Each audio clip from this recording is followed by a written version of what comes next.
just the sake of today, to just kind of group these three gifts, I'm going to call it the titles, the gifts, and then the way, just so that there's like these three groups. Now, the first group, the title, this is where I have found that most people will kind of fall into one of these three titles. And this is kind of what you end up calling yourself. But it's a gift as well. So in that first category, we have the healer, the teacher, or the coach/guide.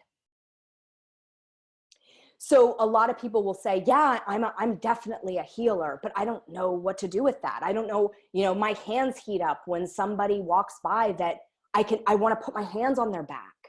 I'm at the grocery store. It's totally inappropriate. I can't do that. That's probably the gift of being a healer, which they then really can turn into a career. Or a teacher may find themselves gravitating towards friendships where they're constantly like reading books and then talking about this thing they learned and teaching, and they just find themselves in relationships and conversations where they continually transfer information from one to another. And then you have a coach or a guide, and that is somebody who really is like next to you on the journey. So a teacher may be somebody that you could meet a teacher at on the street and have a quick conversation. They could teach you something and then they're gone. But a coach or a guide sticks around for a little bit longer. And that ache in the heart would be like wanting to really help somebody, wanting to take them from point A to point B. You can also be a couple of those. I have a lot of people in my program that are coaches and healers, and they're creating this incredible blend of those gifts. So that's the first group: healer, teacher, or coach/guide. Okay, so then we're going to go into the gift section. And the gift section is basically how spirit speaks and moves through you. And so we have the clairs, right? We have clairvoyant, clairaudient, clairsentient, and those are just the ways that you interpret spiritual information, whether it's through vision, through hearing, through sensing. I think there's up to 7 different clairs, but I group that as just one so that you can figure out what your clair is. So we have the clairs. So I encourage people to really kind of look into, how is spirit guiding you, showing up? Do you hear it? I've heard some people that are clairvoyant say they see it written in cursive. So they almost see it and then read it.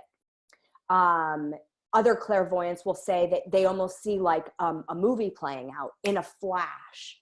All of a sudden, it's like they can see this 500-word story in an image. That would be an example of clairvoyancy. So, and if you want to look deeper into the clairs, you can just Google, what are all the clair gifts? Clairvoyant, clairaudient, clairsentient, and I think there's like 4 others. So looking into that and seeing how spirit works with you there. And then the other 2 in this category of the gift. So we have the clairs, that's one. The next one is psychic. And then the last one in this group would be a mediumship. So a psychic basically is going to be able to read spiritual information in one's aura or one's spirit. But then there's an interpretation process that goes on. So that's where it can get a little wanky. There are some really, really powerful psychics out there that have learned to use their gift to really serve others. And if that's showing up for you and you have that gift, developing that and learning how to develop that in an ethical, balanced way is really important. And then we have mediumship, and mediumship would be those who are communicating with the other side, whether that is ascended masters and they're channeling, or whether that is, so I kind of group channeler into that mediumship space because it's really working with spirit on kind of just over the veil. It could also be them channeling souls that have transitioned and bringing back messages.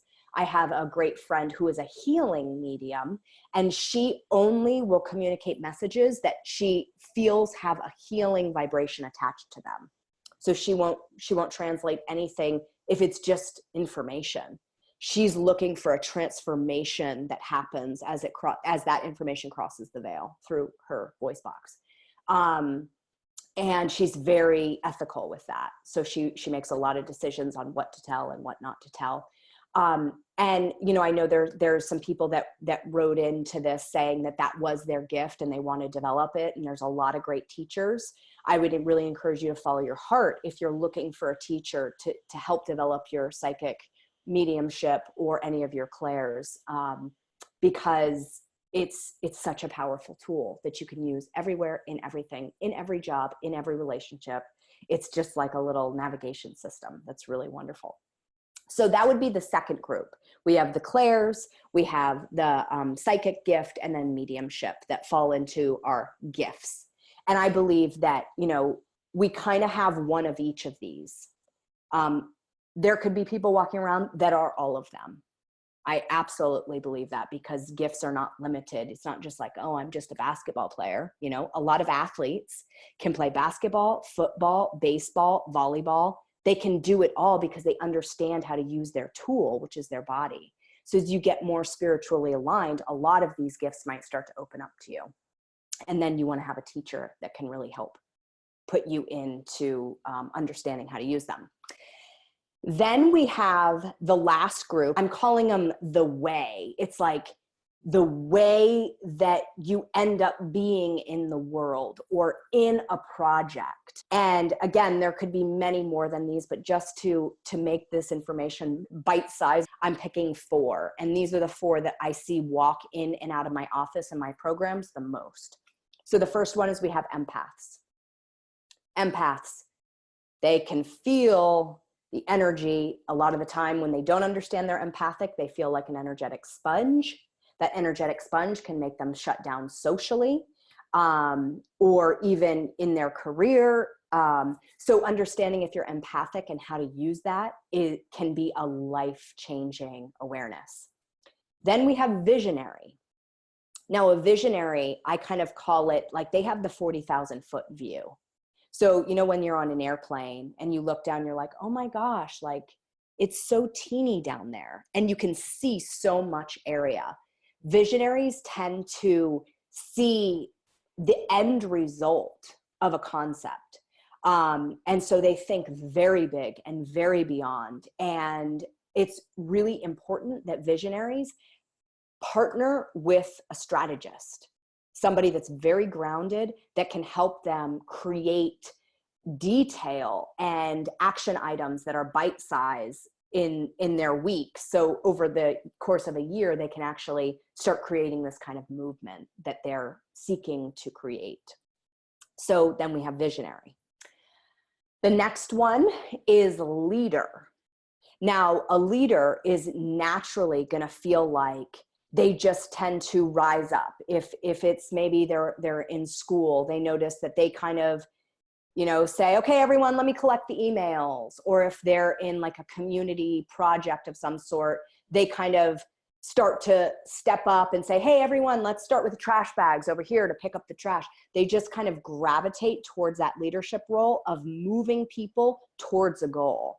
So natural born leaders really rise up in that space and help direct energy towards a goal. And so that's a leader. And then the last one is a reporter. Now, a reporter is very interesting because a reporter may be somebody on their spiritual path who is starting to feel like they want to interview a bunch of people. So they want to create a documentary about a concept, and then they fly around the world interviewing different people on that concept, and they create a documentary about what is spiritual awakening. And they talk to this guy from Budapest and this guy from Alaska and this woman that's a healer in Costa Rica. And they get all these different viewpoints and create a message from that. But they do a lot of interviewing. If you're a reporter, you're definitely going to want to know that and line yourself up with interviewees so that you can collect your information and then create your message through that portal, because that's what's going to feel the most natural and best to you. We have the empath, the visionary, the leader, and then the reporter. that's kind of why I call it, it's the way that this kind of comes out of you. So if you are a teacher that is a little bit clairvoyant and you happen to be a reporter, you might find yourself, creating classes. And in the classes, you bring in other teachers to interview, and they do like a meditation, or they show this creative project. That would be the reporter coming out. And the clairvoyancy might, come into that and help direct lesson plans. But that's why I separated them into 3 groups, so we could really kind of see what is being threaded through you as your spiritual gift, and how that information is coming through you. That's very important to ask before you ask this question that's so heavy that so many people ask, what is my purpose? It's like, I try to stay away from that question. And it's typically locks people up. It doesn't open them up. So if we can kind of like go behind the scenes and be like, well, how is spirit threading through me information? And what are my gifts? And what am I really good at? And what am I drawn to? And we can start to see from behind the scenes, then we can kind of put some things together and we can start defining your life's work. And typically that feels a lot lighter to people than just, saying, oh, this is my purpose. And I think, because we have to define it. It's not something we find, it's something we define. Because I think that if you can really define how spirit's working, you're more likely to use it in your job, in your career, in your life's work. And that leads to feeling very different in your life. And that's ultimately what most people want. They want things so that they feel different. But if we just started to feel different, we wouldn't need the thing. That's what we're all looking for, is that key, but that's it. So if we can learn how to feel different without having the thing, we actually enter the space of freedom. I hope you enjoyed this video. We have a bunch of other spiritual healing videos on our channel. If you have any questions, drop a comment below. I love hearing from you all. And make sure you're following me on Instagram at Awaken with Sophie.